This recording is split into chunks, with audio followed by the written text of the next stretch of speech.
पाँच वर्ष हो चुके हैं विज्ञापन निकाले हुए कि यहाँ पर पद खाली पड़े हैं या आरक्षित वर्ग के हैं, इनको भरा जाना चाहिए, लेकिन विज्ञापन के 5 वर्ष बाद भी आज तक उनमें नियुक्तियां नहीं की गई है। जो सरकार कहती है कि हम सभी वर्गों को साथ लेकर के चलना चाहते हैं, हम असमानता को दूर करना चाहते हैं, हम सामाजिक न्याय के पथ पर आगे बढ़ रहे हैं, हम बाबा साहब डॉक्टर भीमराव अंबेडकर को मानने वाले लोग हैं, क्या आपका यही मानने का तरीका है? दूसरे आपके एक प्रोफेसर हैं विनय कुमार पाठक, ना जाने आप इन पे क्यों इतना मेहरबान हैं। आप देखिए कितनी बार से आप इनको कुलपति बना करके रखे हैं। वरिष्ठता सूची को दरकिनार कर जूनियर प्रोफेसर को वाइस चांसलर बना दिया जाता है, जबकि वरिष्ठ प्रोफेसर आजीवन प्रोफेसर के पद पर ही बने रहते हैं। आज जो ये मानवर कुलपति नियुक्त हो रहे हैं, ये जो असिस्टेंट प्रोफेसर की नियुक्ति कर रहे हैं या उसके नीचे जो नियुक्तियां हो रही हैं मानवर, उसमें व्यापक धांधली है। वीसी के चयन में आरक्षण की व्यवस्था भी नहीं होती, लेकिन फिर भी सबका साथ, सबका विकास, सबका विश्वास, इस हमारे मोटो आदर्श वाक्य को लेकर हमारे समय नियुक्तियां होती है और ये नियुक्ति करती है महामहिम राज्यपाल कुलाधिपति जी। जब से भारतीय जनता पार्टी की उत्तर प्रदेश की सरकार यहाँ पर है, लगातार पीडीएस समाज के लोगों को कैसे उनको जो संविधान प्रदत्त आरक्षण की व्यवस्था है उसको कैसे कमजोर किया जाए, कैसे उन्हें निष्प्रयोजन किया जाए, इस पर बराबर कोई न कोई नियम बना करके वो पिछड़े और पीडीएस समाज के हकों को मारने का काम करते हैं। मानवर सरकार एक तरफ ढिंढोरा पीटती है कि लोकतांत्रिक व्यवस्था को मानने वाली सरकार है, और दूसरी तरफ लगभग 10 साल से ऊपर हो गया विश्वविद्यालयों के अंदर जो सर्वोच्च कार्य परिषद होती है उसके चुनाव को नहीं कराया जा रहा है। माननीय कुलपति महोदया के द्वारा जो नामित होते हैं, इसके बाद मानवर 3 या 4 सदस्य जो सीधे चुने जाते हैं और वही सबसे महत्वपूर्ण सदस्य होते हैं। लेकिन आए दिन देखा जा रहा है कुलपतियों की मनमानी के कारण मानवर आज पिछड़े और दलित वर्ग के छात्रों में विशेष आक्रोश व्याप्त है। मानवर भारतीय जनता पार्टी की सरकार ने कहा था कि हम सबका साथ, सबका विकास और सबके विश्वास के साथ आगे बढ़ेंगे, लेकिन मानवर अगर कुलपतियों का चयन ही उत्तर प्रदेश के अंदर देख लिया जाए तो जितने राज्य विश्वविद्यालय हैं, हमारी सरकार पे तो आरोप लगाया जाता था कि एक जात विशेष के कुलपति नामित हो रहे हैं। मानवर उस समय जो कुलपति थे उनका लेखा जोखा देख लिया जाए, आज जो कुलपति विश्वविद्यालयों में नियुक्त हो रहे हैं मानवर अगर उन्हें देख लिया जाए तो आज एक खास वर्ग के लोग विभिन्न राज्य विश्वविद्यालयों में कुलपति नियुक्त हो रहे हैं। आज हाशिए पर पड़ा पीडीएस समाज, जिसको बार बार अब कहते हैं कि हम सत्ता में भागीदारी देंगे, कुछ उनके जो नेता थे वो भी बार बार कहते थे, लेकिन आज वो मौन क्यों है हमारे समझ से परे है। अगर देखा जाए मानवर विश्वविद्यालयों के अंदर कुलपतियों में मेरे पास पूरी सूची है मानवर, यूपी की 3 यूनिवर्सिटियों में एक ही जात, एक ही संवर्ग से मानवर 30 में से 22 पर एक ही वर्ग के लोग नियुक्त हो गए, तो मानवर ओबीसी समाज कहां जाएगा, दलित समाज कहां जाएगा? जितने आप राज्य विश्वविद्यालय बना रहे हैं उसमें जो प्रोफेसरों की नियुक्ति हो रही है, असिस्टेंट प्रोफेसर की नियुक्ति हो रही है, जो हमें 1973 का आपका अधिनियम है जिसके तहत हमें हक और अधिकार मिलना चाहिए, आप उन हक और अधिकार को किनारे कर दे रहे हैं। इस तरह से मानवर आज पूरे, अगर आप देखें मानवर, बाधा कृषि विश्वविद्यालय में कुलपति किस वर्ग से, संपूर्णानंद कृषि विश्वविद्यालय में कुलपति किस वर्ग से, रज्जू भैया, प्रोफेसर राजेंद्र भैया विश्वविद्यालय प्रयागराज में कुलपति किस वर्ग से, राजेश टंडन मुक्त विश्वविद्यालय प्रयागराज में कुलपति, चौधरी चरण सिंह विश्वविद्यालय मेरठ। अगर मानवर देखेंगे तो पूरी की पूरी हमारे पास लिस्ट है।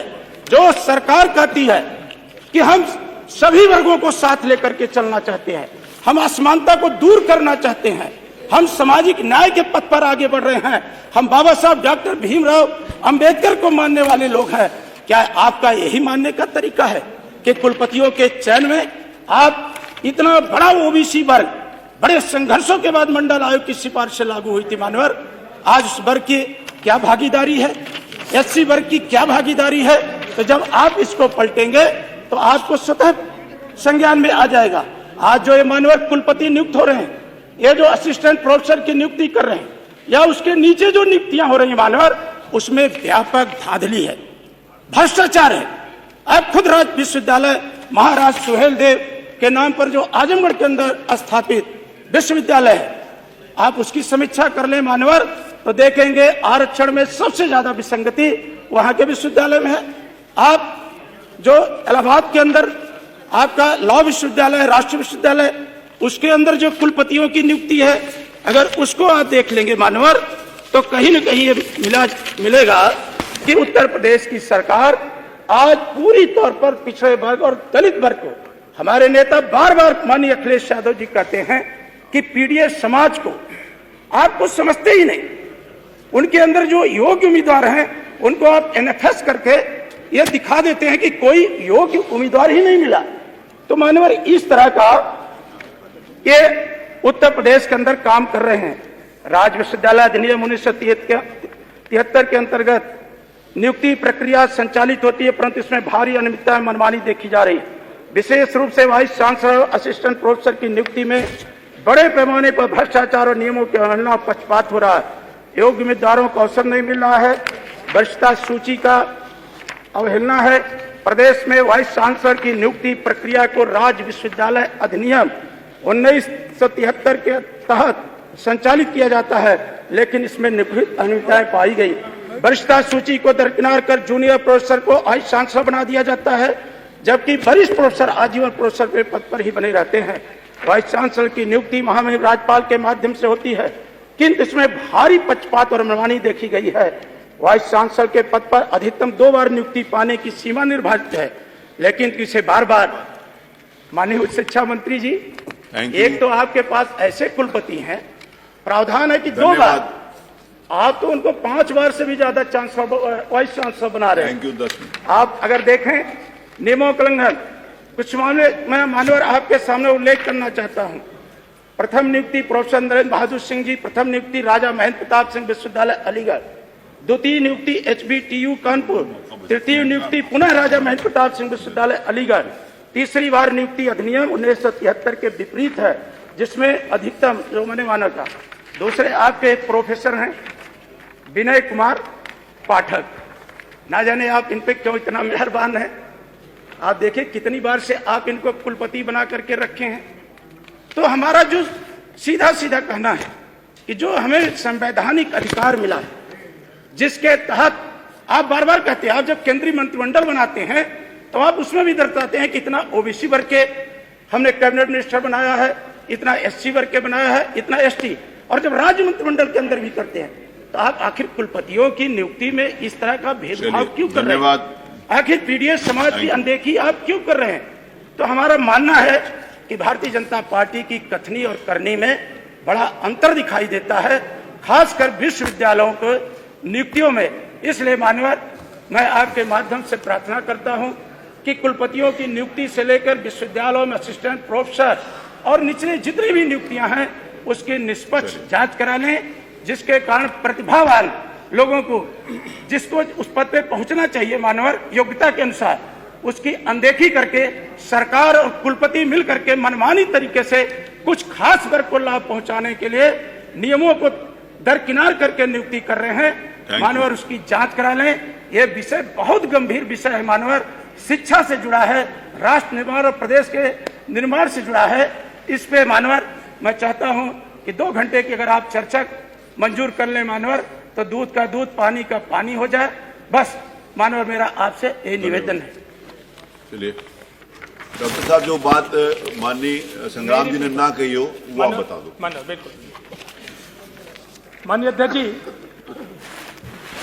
मैं आपके माध्यम से सदन का ध्यान एक अति विलंबनी लोक महत्व के विषय पर आकर्षित करते हुए अवगत कराना चाहता हूं कि लखनऊ विश्वविद्यालय के कुलपति प्रोफेसर आलोक राय के साथ ही साथ उत्तर प्रदेश के लगभग 24 राज्य विश्वविद्यालय ऐसे हैं जिनके कुलपति या उनके कार्यपरिषद के द्वारा लगातार नियमों की अनदेखी करना, लगातार उत्तर प्रदेश राज्य विश्वविद्यालय अधिनियम 1973 की अनदेखी करना, स्वेच्छाचारिता की भावना से नियम विरुद्ध अयोग्य लोगों को जिनकी शैक्षिक पात्रता नहीं है उनकी नियुक्ति करना, उनका प्रमोशन करना और नियमों के अनुसार जिनका प्रमोशन हो जाना चाहिए उनको प्रमोट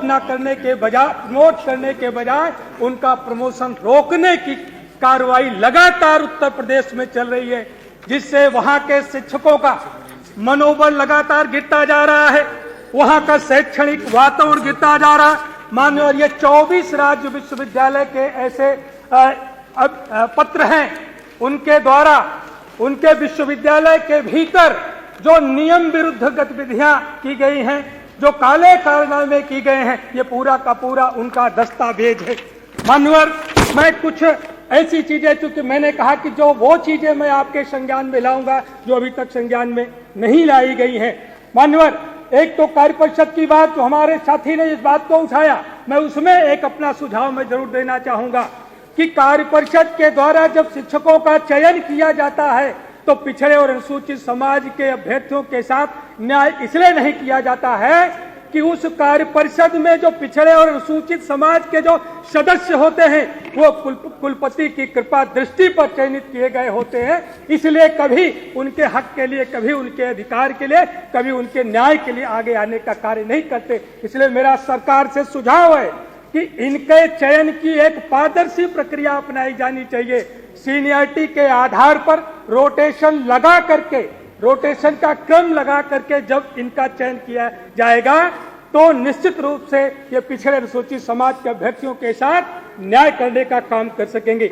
मान्यवर, लखनऊ विश्वविद्यालय के कुलपति महोदय के द्वारा, जो लखनऊ विश्वविद्यालय में बहुत सारे ऐसे विभाग हैं, दर्शन शास्त्र, अरबिक विभाग, पर्शियन, ओरिएंटल पर्शियन, गणित, हिंदी, इन विभागों में विशुद्ध रूप से आरक्षित पद खाली पड़े हुए हैं, लेकिन कुलपति महोदय की इन विभागों में नियुक्ति की मंशा केवल इसलिए नहीं है कि वहां पर विशुद्ध रूप से पिछड़े अनुसूचित समाज के और अल्पसंख्यक समाज के अभ्यर्थियों का चयन होगा। यह दुर्भावना से ग्रसित होकर के इस तरह की कार्रवाई गतिमान है। मानव, पांच वर्ष हो चुके हैं विज्ञापन निकाले हुए कि यहाँ पर पद खाली पड़े हैं या आरक्षित वर्ग के हैं, इनको भरा जाना चाहिए, लेकिन विज्ञापन के 5 वर्ष बाद भी आज तक उनमें नियुक्तियां नहीं की गई है। मान्यवर, कुछ ऐसे लखनऊ विश्वविद्यालय के साथ अन्य विश्वविद्यालयों में भी इस तरीके के कृत्य किए जा रहे हैं। मैं यहाँ पर जो लखनऊ विश्वविद्यालय में नियम के विरुद्ध जो प्रमोशन किया गया है, मैं कुछ इंगित करके नाम के साथ विभागों में इंगित करके मैं चाहूंगा कि सरकार उसकी जांच कराने का काम जरूर करे। एक विभाग है जिसमें प्रोफेसर हैं संगीता साहू जी, ये प्रोफेसर व्यापार प्रशासन के हैं। इनकी शैक्षिक योग्यता कम होने की वजह से महामहिम राज्यपाल महोदया के द्वारा इनको एसोसिएट प्रोफेसर के पद से इनकी नियुक्ति को निरस्त करने का कार्य किया गया। लेकिन महोदय, विसंगति वहां पैदा होती है जब लखनऊ विश्वविद्यालय के कुलपति के द्वारा उनको एसोसिएट प्रोफेसर पर नियुक्ति के बजाय उनको प्रोफेसर बना करके काम लेने का कार्य किया जा रहा है। मानवर, दूसरी नियुक्ति केआ पांडे, प्रोफेसर केआ पांडे मानव शास्त्र में एक पद पर 2 लोगों की नियुक्ति करने का कार्य किया गया है। जिस पद पर केआ पांडे है उसके पहले, उसके पूर्व में दूसरे शिक्षक कार्य कर रहे थे, उसके बावजूद भी उस पद पर इनका चयन करके इनसे कार्य लेने का काम किया गया। एक पद पर 2 नियुक्तियां कैसे संभव है, ये जांच का विषय है, सरकार को इसे जांच कराना चाहिए। मान्यवर, तीसरी नियुक्ति प्रोफेसर अवधेश तिवारी, जिनकी नियुक्ति लेक्चरर के पद पर होती है और आज तक वो नियमित नहीं किए गए, अस्थायित्व प्रमाण पत्र उन्हें नहीं मिला। जो उत्तर प्रदेश राज्य विश्वविद्यालय अधिनियम 1973 ये कहता है कि नियुक्ति के 1 वर्ष के भीतर अगर संतोषजनक सेवाएं हैं तो उसको अस्थायित्व प्रमाण पत्र दिया जाना चाहिए और उसके बाद नियमानुसार उसका प्रमोशन होना चाहिए। इन्हें अस्थायित्व प्रमाण पत्र नहीं मिला, इसके बावजूद भी इनका लगातार प्रमोशन करने का काम किया गया। मानवर इसी तरीके से विश्वविद्यालय में कुछ उत्पीड़न की घटनाओं को भी मैं करना चाहूंगा, जो द्वेष की भावना से आकर के जिन शिक्षकों का प्रमोशन रोका गया, जिनको नियुक्ति से रोका गया, जिनको अन्य सुविधाएं नहीं दी गई। मानवर डॉक्टर अरशद अली जाफरी, बहुत कम समय, डॉक्टर अरशद अली जाफरी जो ओरिएंटल पर्शियन विभाग में प्रोफेसर के पद पर चयन समिति के द्वारा पिछले 5 वर्ष पहले इनको प्रोफेसर बनाने का काम किया गया था। जवाब आ जाए, विषय पूरा मानवर थोड़ी आ गया पूरा विषय, नहीं बस भाषण के लिए थोड़ा सा मानवर विषय नोटिस का विषय है वो आ जाने दीजिए। 1 मिनट सुन लेते हैं मानवर। इन्हें आज तक प्रोफेसर नहीं बनाया गया। ये कोर्ट जाते हैं, कोर्ट का आदेश लेकर के आते हैं, लेकिन इनको आज तक प्रोफेसर नहीं बनाया गया।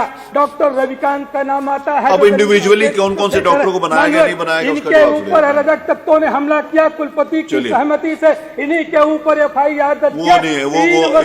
प्रमोशन हो जाना चाहिए था, जो विषय उसके ऊपर। चलिए बैठिए डॉक्टर साहब, माननीय मंत्री जी बताइए। इनका डॉक्टर वर्मा का माइक बंद कर दीजिए, आगे कुछ लिखा नहीं जाएगा। डॉक्टर वर्मा का माइक बंद कर दीजिए। आइए, हो गया, अब उत्तर आ जाने दीजिए। नहीं, आप विषय पर नहीं बोले। No, you are not allowed. मैंने पूरा समय दिया आपको, पूरा समय दिया आपको। मैंने 1 मिनट भी कंजूसी नहीं करी। माननीय अध्यक्ष जी, अब आप भाषण बोल दीजिए। आपने चलिए बैठिए, ये पहले बोलना चाहिए। उसका आभार व्यक्त करते हुए चलिए बैठिए डॉक्टर वर्मा प्लीज। अभी मैंने नियम 56 में माननीय सदस्य संग्राम सिंह जी को, माननीय सदस्य डॉक्टर वर्मा जी को सुना। इनकी बातों से लगा ये कंफ्यूज है और जो आरोप लगा रहे हैं सरकार पर, इन्होंने एक बात कही कि इनके समय में जो कुलपतियों की नियुक्ति होती थी वो पीडीए पे होती थी। इनके समय भी महामहिम नियुक्ति करती है, सब जानते हैं।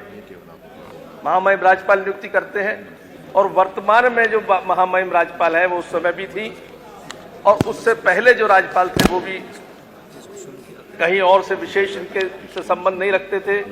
इसलिए इनका यह कहना कि इनके शासनकाल में नियुक्ति होती है कुलाधिपति के द्वारा।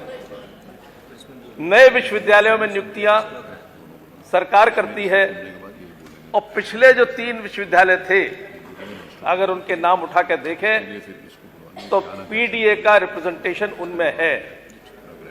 एक अनुसूचित समाज से है, एक पिछड़े समाज से है, 3 में से 2 ऐसे हैं। इसलिए ये कंफ्यूजन क्रिएट करते हैं सदन में सिर्फ, और कोई इनको बात आती नहीं।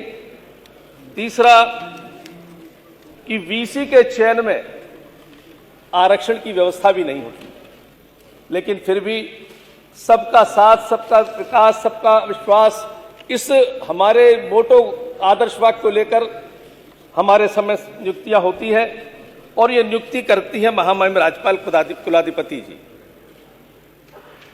जहां तक दूसरा विषय है इसमें कि कार्य परिषद के चुनाव कराए जाने के लिए शासन के द्वारा समस्त विश्वविद्यालय को निर्देशित किया जा चुका है और चूंकि विश्वविद्यालय स्वायत्तशासी संस्थाएं हैं, इसलिए उसमें जो नियुक्तियां होती हैं उसके अंदर उसके भी मामले वहां के कुलपति या कुलाधिपति के अंतर्गत होता है। जो आपकी चिंता है दोनों सदस्यों की, मैं उनको कुलाधिपति कार्यालय को संदर्भित करूंगा और उचित जांच कराकर निर्णय ले, ऐसा उनसे अनुरोध भी किया जाएगा। जहां तक शिक्षा के, उन्होंने कहा कि जो शिक्षकों की नियुक्ति होती है उस नियुक्तियों में भी चयन इनके पीडीए, जो इनका कथित पीडीए, उसके आधार पर नहीं होता। इस संबंध में अवगत कराना है कि लखनऊ विश्वविद्यालय में शासन द्वारा सृजित पदों को भरे जाने हेतु विज्ञापन के माध्यम से चयन समिति द्वारा किया जाता है और नियमानुसार उस चयन समिति में अनुसूचित जाति, जनजाति, पिछड़ा वर्ग, महिला, अल्पसंख्यक वर्ग सभी के सदस्य नामित किए जाते हैं जो कि चयन समिति में प्रतिभाग करते हैं और शिक्षकों के चयन की कार्यवाही में इन सदस्यों की उपस्थिति रहती है। तो इस प्रकार प्रक्रिया भी पारदर्शितापूर्ण है। इसलिए ये मैं इस पूरे विषय को चर्चा का ना विषय मानते हुए अग्राह्य करने का अनुरोध करता हूं। मैंने दोनों हो गया मैंने मंत्री जी का जवाब भी आ गया और नियम 56 के अंतर्गत अब इस विषय को अग्राह्य किया जाता है। श्री पंकज मलिक जी हो गया वर्मा जी हो गया ये विषय आ गई पूरी बात, मंत्री जी ने जवाब दे दिया, अग्राह्य किया जाता है इस विषय। श्री पंकज मलिक जी ना हो गया पंकज मलिक हो गया वर्मा जी हो गया आ गया मंत्री जी का पूरा जवाब आ गया चले इस विषय को अग्राह्य किया जाता है। पंकज मलिक जी पंकज मलिक जी शुरू कर ये कोई मान्यवर व्यवस्थित तो करा दीजिएगा। हो गई बात हो गई आ गया मंत्री जी का पूरा जवाब आ गया, इस विषय को अग्राह्य कर दिया गया, अब आगे बढ़ गए हम लोग। पंकज मलिक जी बताए। श्री पंकज मलिक जी मान्य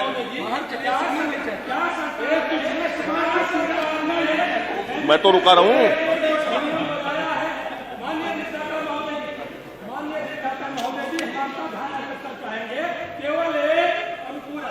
हो गया नहीं हो गया मंत्री जी का विषय आ गया। वर्मा जी अब बैठ जाइए।